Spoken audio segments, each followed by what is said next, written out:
Kristaps Porzingis has just been traded, but not to the team you would expect. That's right, the one-time All-Star and man that averaged 23 points on 8 rebounds last season is on the move and heading to the Boston Celtics. That's right, he is part of a massive 3-team deal that just went down and has just been reported by Adrian Wojnarowski. Now, this is going to shake up the NBA in a huge way, because not only is it massive for Boston, but it's also going to be really pivotal for the other 2 teams involved. Now, let's break down the rest of the trade. Not only is Kristaps Porzingis heading to the Celtics, but the Memphis Grizzlies are actually getting star guard Marcus Smart. Yes, the guy that has been a pivotal piece for the Boston Celtics for like the last 5 years is now heading to Memphis. Now, why do the Grizzlies want Marcus Smart? Well, for starters, he is a veteran with a ton of playoff experience that can play the guard role while Ja Morant is suspended for the first half of the season. Plus, maybe, and just maybe, Marcus Smart can take Ja Morant under his wing and, help the kid grow up a bit. And I know the last team was, I want to say, the Washington Wizards. Now, they're losing Kristaps Porzingis, but they are getting Tyus Jones. Tyus Jones is a very solid guard, nowhere near like the talent or level of Kristaps Porzingis, but really that move was just to get a lot of money off the books. They weren't really looking for anything big in return, which is why they ended up landing Tyus Jones. And let me not forget to mention this, but the Celtics, I'm pretty sure, are also getting 2 first-round picks from Memphis for Marcus Smart, including the 25th overall pick in this year's draft. So you've got that going for them. And let me not forget to mention that Wojnarowski just tweeted, Mike Muscala and Daniele Gallinari are both heading to the Wizards. That's more just like a salary cap thing. Probably both players, are going to be bought out. I doubt any of them play any real minutes for the Wizards. I just thought it was something to mention because it's kind of important. And that's it. Now, let me add on to this by saying that Wojnarowski did quote tweet his own tweet and add on to the fact that for this trade to go through, Porzingis would have to opt into his $36 million salary next season to make this trade even happen. And this leaves the Wizards without 2 of their best players from the previous season. Yes, Kristaps Porzingis and Bradley Beal are officially out of town. After leaving, I want to say 2 to 3 days apart from each other, they've both been traded. It looks like the Wizards are heading into full rebuild mode. Will probably be one of the worst teams in the league. Should have done that a year sooner, honestly, so they could compete for the Wembanyama sweepstakes. But that's just my personal thinking. Now, what's happening with their 3rd best player? Kyle Kuzma, a Washington Wizard, former Washington Wizard, declined his player option, and there are reports saying he's looking for $30 million a year, which I don't believe, and I doubt any team is going to pay him $30 million. But if he does get that kind of money, it probably means he's not heading to a contender. Who has that kind of money to throw away? Let me know in the comments, because I have no idea who would want to pay Kyle Kuzma $30 million a year to play on their basketball team. If you thought Bradley Beal's contract was nasty, oh my god, the one Kuzma's hoping for would be absolutely disgusting on some Timothy Mozgov type shit. So with their 3 best players from last season now out of town, it's looking like the young guys on the roster are going to have to step up. I'm talking that bust of a man in Johnny Davis, and more importantly, Denny Avdija, who I do think is going to take a massive leap this coming season. If I were a bettor, I'd put all the chips in the table for this guy. I mean, this guy's very good. Denny Avdija is going to be a star. Plus, I am pretty sure that the Wizards have the 8th pick, correct me if I'm wrong.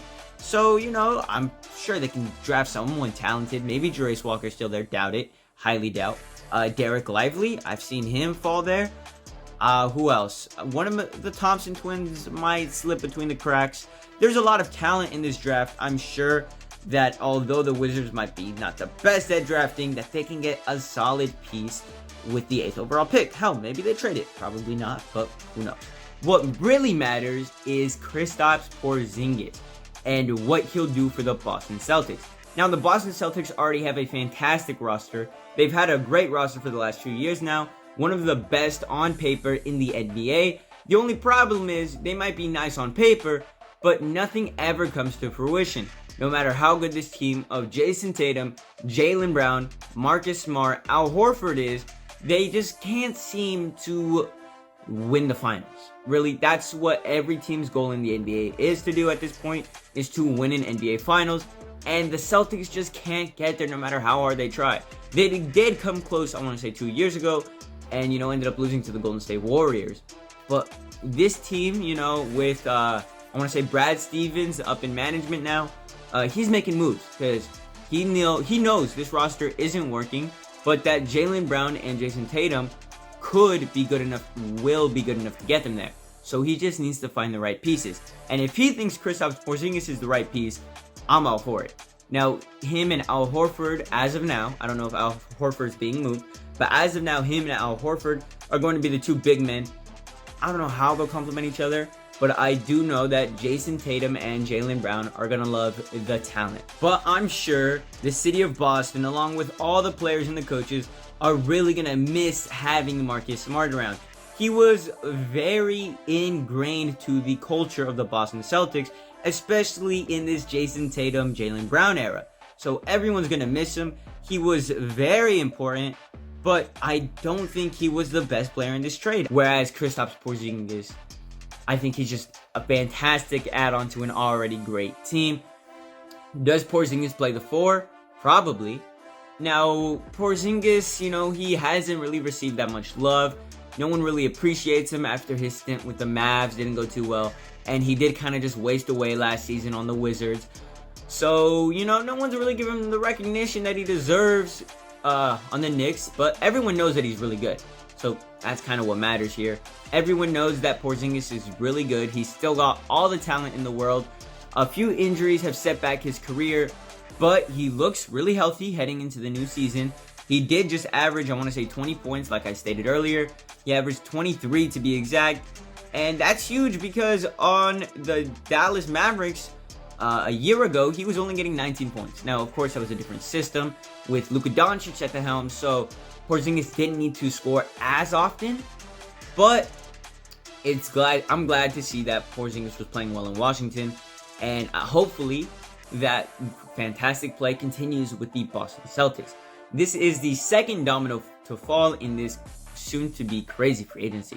There might not be too many great free agents on the market, but trades are happening because every team is trying to find a Nikola Jokic stopper. And maybe that's what Porzingis is. Of course, they won't have to worry about Jokic until the finals because different conferences. But if they do make it there, along with the Nuggets, they got Kristaps Porzingis to maybe take care of Jokic. That's really what I'm seeing from this whole ordeal. But that's all I wanted to talk about. Just a quick little coverage on the situation. It just happened. My mind is blown. But yeah, that's really all I wanted to say on this quick and wild trade. Can't wait for more to happen. If more do happen, I will make videos on them. Catch y'all later. Much love. Peace.